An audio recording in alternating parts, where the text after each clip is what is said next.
Let's just say it's after dinner, you've got a fork in your hand. Where? Oh. La la la la. Make more boom.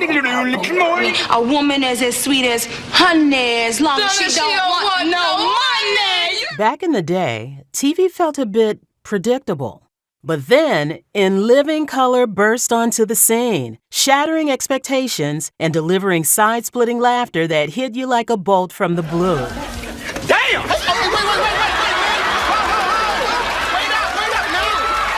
This show was bold, brash, and brilliantly raw. Oh, no, wait a minute. I know you ain't accusing me of stealing nobody's wallet because one has money. No, I got money. Wait, hold on, baby. Dreamed up by the iconic Keenan Ivory Wayans and featuring his uproarious siblings Damon and Marlon, alongside with a stellar cast including Jim Carrey, Kim Coles, and David Alan Grier. In Living Color wasn't just entertainment, it was a cultural revolution.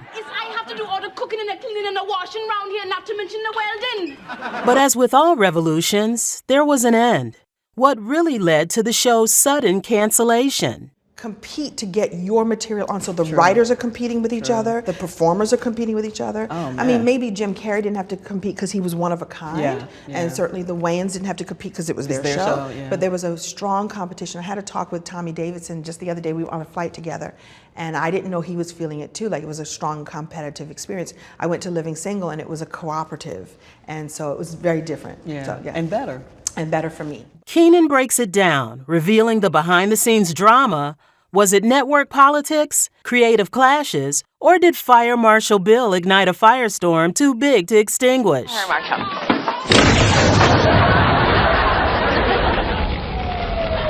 Get ready for a wild ride through the high-stakes world of television. Hires, fires, rumored secret romances, and all the gritty details. Buckle up, y'all. This tea is scalding. But prior to that, we used to make his life miserable. Brainchild of comedy OG, prankster legend, the mastermind behind some of the funniest movies of all time, Keenan Ivory Wayans. I drop my uniform wherever I want. I work 15 jobs. I don't have time for your foolishness. When I come home, I'm tired, damn it. From his outrageous sketch comedy days to his Hollywood directing gigs, Keenan Wayans has been stirring the pot and doling out laughs for decades. What's up, man? This is the VIPs. Yeah, that means very, very important people. It wasn't Keenan's first rodeo. He'd done 2 successful blaxploitation productions that went on to be quite successful. However, In Living Color was the first one to hit the ball straight out of the park in the early 90s. The requirements for being on the cast were so high that people like Chris Rock and Martin Lawrence are reported to have auditioned, but they didn't make the cut. The audition process was quite the process. The casting process was really fun.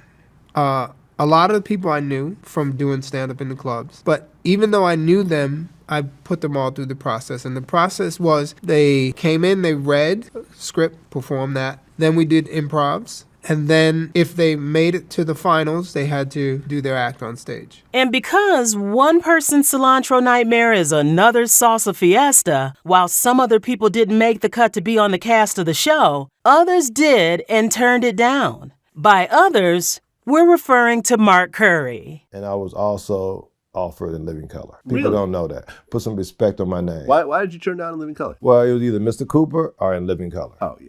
Well, we can't be mad at that. When Fox Network approached Keenan and basically told him to express himself freely and allow his creative comedy juices to flow, they must not have imagined how far off the edge that Keenan's mind liked to live, because they panicked like a cat in a bath. So Barry let us shoot it, but then it came time to air it. And that's when everybody got nervous, like everybody. And Peter Chernin was head of network, sat me down, and he said, we're really nervous about airing this. He goes, undoubtedly it is great and funny. He goes, but we just don't think we can air this. It took about a year to go from shooting the pilot to actually airing it. The network even had a research team work round the clock to ensure they weren't going to be stepping on any sensitive toes. Not only was that a conversation, but they hired a research group, and it was the funniest thing. I met with the research people, and I swear it was the CIA. It was, I mean, it was a kind of like stiffness and suit and tie that you just go, this is not your average white executive right here. This guy is on another level. Told me about the research they had done. And they didn't ask people if they thought things were funny. They asked them, how did it make them feel? It's like, wow. And then they asked me some questions, and they asked me, so what do you think the show is? What do you think? Like, they wanted to know my feelings about the show, and I said, I think the show is fresh and it's new. I think it's revolutionary. And they said, what do you mean revolutionary? How do you spell nervous? 'Cause this was it. It was a lot of steps to get to actually getting on the air. But after all the pre-screening hurdles that needed to be crossed were crossed, the show took off and boy, was it a hit. Well, Tommy Davidson, who had to leave the show and come back, attests that something was different when the show lost a handful of its initial cast. There was a little more freedom for me to do what I wanted to do. But also there was a lack of quality to the show. And those friendships I missed too. But like I said, this is a job. It ain't like my family. But why did Tommy have to leave the show and come back? Well, it might have something to do with a substance abuse that it seemed everyone saw coming but him. And people would sit me down and say, hey, don't you do that, don't you do that, don't you do that. And it wasn't a conscious decision. It was just one of them things where there was a lot of opportunities available to me, and I was in an emotional space where I was dependent on those things to help me deal with the present reality. It appears that even Keenan tried to pull Tommy out of that funk, with zero success. Everybody pulled me to the side. That was the good thing. Everybody pulled me to the side and said, hey, man, you better watch out. You better be careful. You better be careful. Regardless, Keenan describes Tommy as a talented, energetic, and dynamic comedian. Tommy is the Energizer Bunny. That guy, he has more energy than any human being you'll know. And he's the man of 1,000 voices as well. Tommy's stand-up is so amazing because he can do these musical things, he can sing. He's like an old-school entertainer in a very modern incarnation. And that's what it was about him. It's like that skill set I had to have. Behind the camera, there were rumors of sparks flying like the 4th of July between several cast members. You would think these rumors would manage to exclude the show's creator, Keenan. Oh, how wrong would you be? Keenan was tied to alleged love affairs with Kim Coles, whom he had to fire, and not in the formal way, and fly girl J-Lo. I know, it's a lot. Let's take a moment to unpack that baggage. Now, Kim Coles was on the show, but for just one short season. Audiences were left wondering what happened to the actress on the show. It was like Kim did a Houdini and disappeared into thin air. The rumor mill caught fire and claimed that Kim was let go as a result of a love affair with Keenan that went sour. What seemed rather shady was the way Keenan fired Coles. I got a call from my agent saying, don't go to work Monday morning. Don't go to work Monday. I'm like, humana.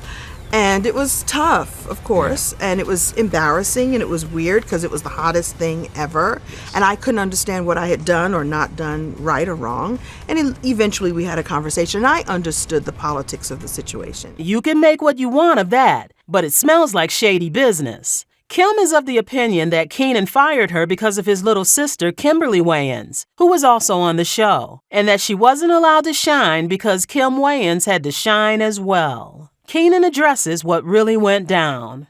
Very funny, but didn't follow that rule of letting go the vanity, an awareness from her. And that's why I think it didn't work. In Living Color was a springboard for a lot of the Hollywood careers we now know. And Jennifer Lopez was on the show as a member of the show's very own dance entourage called the Fly Girls. But there must be something in the showbiz water because the rumor mill stayed spinning. And tales of a love affair between Keenan and one of the Fly Girls, Jennifer Lopez, also began to make the rounds. Specifically, the love affair was how homegirl J-Lo made it on the show and stayed on it as a Fly Girl. Here's the thing. There's no concrete evidence to confirm a real-life romance between J-Lo and Keenan. Both of them have remained tight-lipped about the rumors over the years. It really did not help that fellow cast member Jamie Foxx allegedly fueled this rumor that has our ears tingling. Okay, maybe not fueled, maybe just fanned it a tiny bit. Speaking of Jamie Foxx, there were reports that he was mean to other cast members on the set of the show. We're especially eyeballing the words used by Tommy Davidson in his 2020 memoir, interestingly titled Living in Color. Me and Jamie, no matter what happens between the two of us, or he end up not liking me for what I said, or I end up not liking him for something he did that far back, I ain't holding on to that. I'm just making an account of it. Davidson wrote in the memoir that although he considered Foxx talented, he was competitive, and his sense of humor was mercilessly mean. Allegedly, when Foxx realized he could score points with Keenan Wayans by making fun of Davidson, it became even more severe. I never heard from Jamie Foxx anyway. I wouldn't call it shade. I threw some light on the situation. But maybe there was a method to that madness, as Keenan hints us. It'll be 10 times funnier because Tommy is just the perfect victim for Wanda. And we used to have so much fun because Jamie is like an imp. Jamie's a guy who loves to tease, he loves to push, and he would do things to Tommy to make Tommy crazy. And Tommy would always be looking to me to cut, and I would never cut. I would force him to stay in the scene, and it would be so much fun. The Wayans brothers were on fire, the sketches were outrageous, and the ratings were sky high. So what went wrong? 2 words: censorship and reruns. Okay, that was 3 words. The censor made us cut out at a certain point, right? Which, we fought, but I was fine with it at the end of the day. The network wasn't always feeling the show's edgy humor. Keenan tells The Hollywood Reporter, "I didn't have antagonistic relationships with the censors. I wasn't irrational. I knew there were restrictions. It was more about how far can I go? Like, just tell me where the line is." The frustration was that the line was moved week to week. So you could do something one week, but if they got mail, you couldn't do it the next. We were constantly in that dance. Plus, the network started rerunning old episodes without consulting Keenan, and while new episodes were running, which devalued the show's freshness. Fox executives told Keenan on a Friday night that they were going to announce the reruns the next Monday morning, leaving him 0 time to work in a protest. Keenan says they were so sneaky about it. To tell you the truth, I was so stunned. I kept saying, "You're joking, you're joking." I was supposed to have that control, and even that was usurped. The years I put into the show were being robbed from me. That singular move by the network made the value of the old shows take an immediate nosedive. Those older seasons were to revert to Wayans ownership the next year for sale and syndication. Keenan says to The Hollywood Reporter, Fox started to rerun the show before it got into syndication. They were using the show to launch other shows, and they were devaluing it. I felt like they were exploiting me, so I left in the middle of season 4. And when the creator of the show leaves, haven't you kind of lost the essence of it? Seeing as the visionary creator of the show had exited stage left, audiences agree that the show was simply not the same in its final season before it got canceled, which would make sense for the most obvious reasons. In Living Color remains a comedy gem, a legacy. Even though it ended too soon, it gave us iconic characters, unforgettable sketches, and a platform for a generation of